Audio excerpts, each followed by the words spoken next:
why I stopped following most baby advice, and what I do instead. Have you ever felt completely overwhelmed by the mountain of contradicting baby advice coming at you from every direction? One book says, never let your baby cry. Another says it's essential for development. Your mother-in-law insists on one feeding schedule, while your pediatrician recommends something entirely different. I spent my first year as a mother drowning in anxiety, desperately trying to follow all the advice I received. I was convinced that if I just found the right expert, read the right book, or followed the right method, my baby would sleep perfectly, eat perfectly, and develop perfectly. And you know what happened? I was miserable. My baby was fussy, and nothing seemed to work consistently. It took me 3 children and countless sleepless nights to realize something profound. Most baby advice isn't designed for my baby or yours. It's designed for some idealized theoretical baby who only exists in parenting books. Let me take you back to when my first daughter was born. I had 7 different baby books stacked on my nightstand. I had apps tracking her sleep, her feeds, her diaper changes. I was obsessively checking if she was hitting milestones on schedule. One night, after spending 3 hours trying to follow a specific sleep training method that promised results in 3 days, I broke down crying alongside my screaming baby. My husband found us both in tears, and he asked me something that changed everything. Who are you doing this for? The baby, yourself, or the book author? That question hit me like a bucket of cold water. Who was I doing this for? Certainly not for my baby, who was clearly telling me this method wasn't working for her, and definitely not for myself. I was exhausted and anxious. I was following advice because I was terrified of doing something wrong, of somehow damaging my child's development or creating bad habits that would last forever. I was paralyzed by the fear that I didn't instinctively know what to do. But here's what I've learned from raising 3 very different children. Babies are people. They're unique individuals with their own temperaments, preferences, and needs. And no single approach works for every baby. My oldest daughter never took to any sleep schedule in any book. My middle child would only calm down when bounced in a specific rhythm while I hummed 3 Little Birds. And my youngest, he was the easiest baby, content to be put down awake and fall asleep on his own from day one.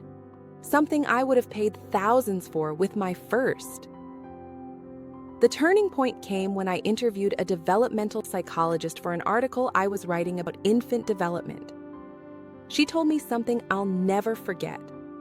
She said, "In all of human history, parents raised children without baby books.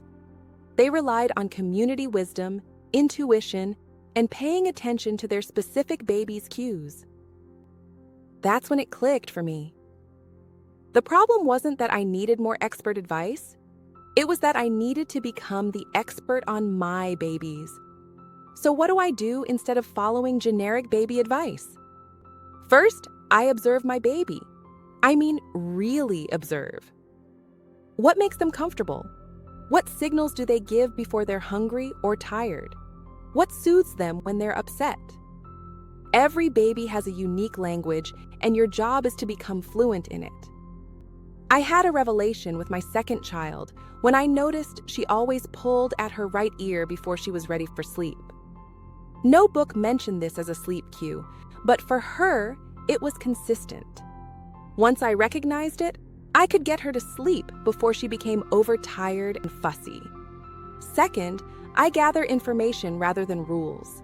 I read books and articles not as gospel, but as a buffet of options. I take what resonates and leave what doesn't. When my pediatrician suggests something, I ask questions about the reasoning before deciding if it makes sense for my child. I remember reading that babies should start solid foods at exactly 6 months. But my second child was showing all the readiness signs at 5 months. Sitting upright, excellent head control, watching us eat with intense interest. and the tongue thrust reflex was gone. After discussing it with our pediatrician, we started her on solids earlier than the books recommended, and she thrived. Third, I built a supportive community of parents who respect differences. Not just online groups where judgment runs rampant, but real people who understand that what works for one family might not work for another. People who can share experiences without prescribing solutions. One of my closest mom friends has a completely different parenting style than mine. She's structured and routine-oriented, while I'm more flexible and intuitive. But we've learned so much from each other precisely because we approach things differently, and we never make the other feel wrong for their choices. Fourth, I trust my instincts, but examine my reactions. Sometimes, what feels like intuition is actually anxiety or old patterns. I ask myself, am I responding to my baby's needs, or am I responding to my fears? When my third baby wanted to be held constantly, my first instinct was to worry about creating bad habits. But when I examined that reaction, I realized it came from outdated advice I'd read, not from what my baby was actually needing in that moment, which was simply connection and security. Fifth, I remember that raising a child is a relationship, not a methodology. Like all relationships, it requires communication, adaptation, and respect. Your baby is communicating with you all the time, through cries, coos, body language, and facial expressions. My oldest taught me this lesson beautifully. She refused to be put down for naps according to any schedule. It was frustrating until I started watching her cues instead of the clock. Turns out, she needed exactly 2 hours and 15 minutes of wake time before she was ready to sleep. Not the 90 minutes or 2 hours that books recommended for her age. Last and most importantly, I give myself grace. Parenting doesn't come with a manual because it can't. Each parent-child relationship is unique. Some days you'll get it right, other days you won't, and that's completely normal. One night when my second child was about 4 months old, she was inconsolable. Nothing worked. Not feeding, changing, rocking, singing, or any of my usual tricks.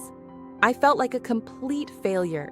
But instead of beating myself up, I simply sat with her, told her I was sorry I couldn't figure out what she needed, and assured her I would stay by her side. Within minutes, she calmed down and fell asleep. Sometimes our babies don't need us to fix everything. They just need us to be there. So if you're feeling overwhelmed by contradicting advice, remember this. You don't need to be the perfect parent according to someone else's standards. You need to be the parent your baby needs. Take a deep breath. Put down the baby books for a moment. Look at your unique, wonderful child and ask yourself, what is my baby actually telling me they need right now? The answer might surprise you, and it will almost certainly be more valuable than anything you'll find in a parenting manual. For those of you wanting more support in tuning into your baby's unique needs, I've created a Baby Cues Decoder Guide that helps you identify and respond to your specific baby's communication signals. Click the link in the description to download it and start building confidence in your parenting intuition today. What's been your experience with baby advice? Share in the comments. I'd love to hear how you navigate the overwhelming world of parenting guidance.